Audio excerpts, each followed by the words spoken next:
बेफोरबायदि बर'नि थाखाय नांग्रा, बर'नि थाखाय कुइसन खालामग्रा, एसटिफोरनि थाखाय, ट्राइबेल्सफोरनि थाखाय कुइसनिं खालामग्रा सासे हिर'खौ बेबायदि जेलाव सोनानै दोननाया दिनै बिराद अयनाय जादों।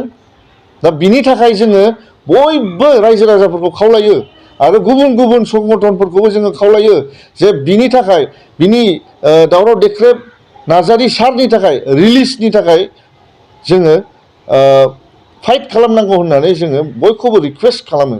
मानगोनां दावराव देख्रेब सार, दावराव देख्रेब नार्जारी सार आरो जनकलाल सारमोनहा बेखौ कर्टआव चेलेन्ज खालामदों। दिनै बिनि फिथाइखौ जों मोनदों।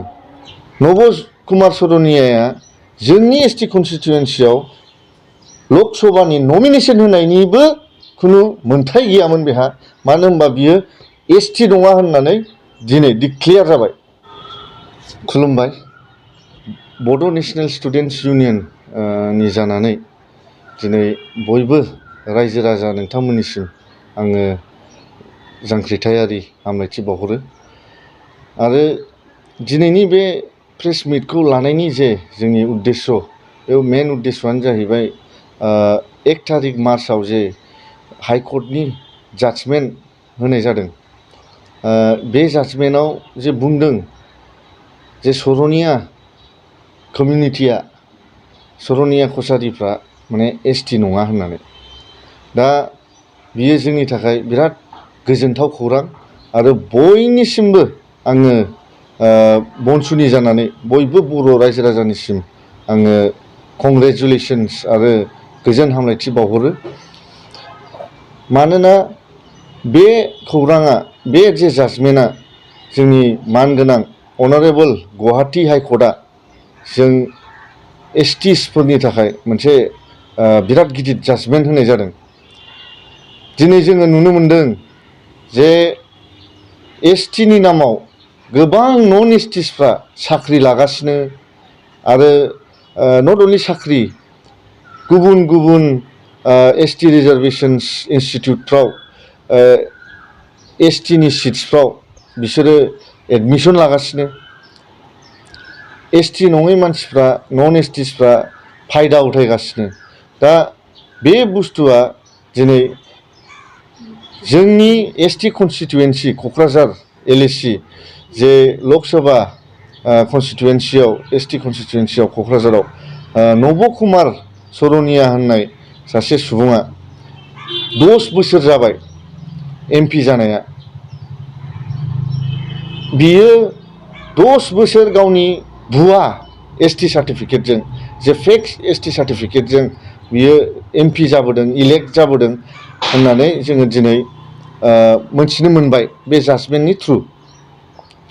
मानो होनब्ला नब कुमार सरनियाया जोंनि एसटि कनस्टिटुवेन्सियाव लक सभानि नमिनेसन होनायनिबो खुनु मोन्थाय गैयामोन बेहा। मानो होनबा बियो एसटि नङा होननानै दिनै डिक्लेयार जाबाय। बै समावनो जोङो गोबां संगठनजों लोगो लानानै, बै समावनो गोबां संगठनफ्राबो बे नब कुमार सरनियानि एसटि करनखौ कुइसन खालामबाय थादोंमोन, सोंबाय थादोंमोन जे मानो बे नन एसटि ट्राइबखौ मारै जोंनि क'क्राझार कनस्टिटुवेन्सियाव MP सिटनि थाखाय इलेक्सन गेलेहोखो होननानै।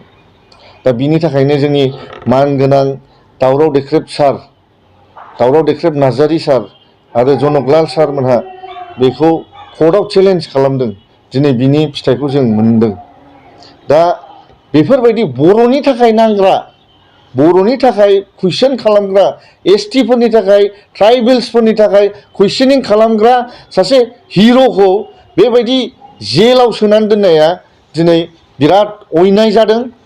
दा बिनि थाखाय जोङो बयबो रायजो राजाफोरखौ खावलायो आरो गुबुन गुबुन संगठनफोरखौबो जोङो खावलायो जे बिनि थाखाय, बिनि दावराव देख्रेब नार्जारी सारनि थाखाय रिलिजनि थाखाय जोङो फाइट खालामनांगौ होननानै जोङो बयखौबो रिक्वेस्ट खालामो। आरो नब कुमार सरनियानि जे MP सिट, बेखौ जोङो टार्न डाउन खालामनांगौ होननानै जोङो बयबो साफ्रोमबो जे पार्टिस दङ, पलिटिकेल पार्टिस इलेक्टरियेल पलिटिकेल पार्टिसफोरखौ जोङो रिक्वेस्ट खालामो जे इउनाइट जानानै बिजेपियानो जाथों कंग्रेसआनो जाथों बिपिएफआनो जाथों इउपिपिएलआनो जाथों बयबो ज' जानानै बिनि जे दा थगायनानै जे एसटि सिटआव इलेक्सन गेलेनानै देरहानाय जे नब कुमार सरनियानि एमपि सिटखौ जे टार्न डाउन खालामो जे स्क्रुटिनि कमिटि जे पार्लियामेन्टनि बेवहाय जे बयबो लोब लोब आवाज उठायो आं बेखौ खावलायो दिनै आरो बनसुनि जानानै जोङो रायजो राजाफोरखौ बुङो आरो खावलायहरो जे दिनैनि दिना बे जे दाखालिनि जे जाजमेन्ट फैदोंमोन हार्ड कपिनि हिसाबै फार्स्ट मार्चआव फैदोंमोन खिन्थु अनलाइन सफ्ट कपियाव मैया बियो फैदों बे खौराङा जोंनि मानगोनां आदालत हाइकर्ट जोंनि गुवाहाटी हाइकर्ट बे जे जाजमेन्ट होदों बिनि थाखाय बयबो सेलेब्रेट खालामनांगौ बर' सुबुंफ्रानो आं बिनि थाखाय बयनिसिमबो गोजोननाय बावबाय जे 5 बोसोर 10 बोसोर जे एमपि जाबोबाय बे मानसिया जों एसटि सुबुंफोरनि भटजोंनो देरहानाय जोंनि एसटि सुबुंफोरनि कनस्टिटुवेन्सियावनो देरहानाय बे मानसिखौ थाबैनो आयेन मथे लिगेल मथे बेखौ साजा होनांगौ आरो बिनि साजायानो जाहैबाय इमिडियेट बेखौ बिनि सिटनिफ्राय टार्न डाउन खालामनांगौ आरो बियो जे लिगेल पानिशमेन्ट मोननांगौ जे लिगेल पेनाल्टि मोननांगौ बेखौ थाबैनो इमिडियेटलि होनांगौ होननानै जोङो डिमान्ड खालामो आरो जों बिनि थाखाय नांबावगोन खेबसेबाव